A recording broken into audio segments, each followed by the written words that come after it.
मुंबई गोवा आणि मुंबई पुणे महामार्गावर कंटेनर, अवजड वाहने तसेच धोकादायक रसायनांची वाहतूक करणारे टँकर यांची मोठ्या प्रमाणात वाहतूक सुरू आहे. या अवजड वाहनांच्या ड्रायव्हरच्या निष्काळजीपणामुळे वाहन अपघातांमध्ये मोठ्या प्रमाणावर वाढ झाली आहे. या अपघातांमुळे 4 ते 5 तास वाहतूक खोळंबा झाल्याने प्रवाशांचे मोठ्या प्रमाणावर हाल होत आहेत.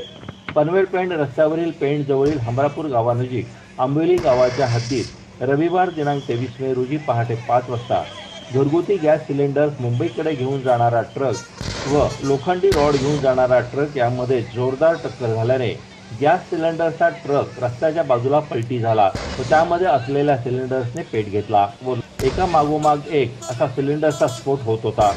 यातील एक सिलेंडर जवळच्या गावातील घरावर पडल्याने घराचे मोठे नुकसान झाले व एक महिला जखमी झाली. या अपघातात गॅस सिलेंडर्स वाहून नेणाऱ्या ट्रकचा ड्रायव्हर भाजून जखमी झाला तर दुसरा ट्रक पलटी झाला. त्याचा ड्रायव्हर फरार झाला.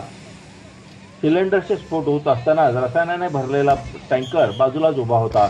सुदैवाने कोणतीही मोठी जीवितहानी व वित्तहानी झाली नाही. पनवेल पेंड रस्त्यावरील वाहतूक यामुळे 5 तास खोळंबली होती. या रस्त्यावरील वाहतूक खोपोली पेंड मार्गाने वळविण्यात आली.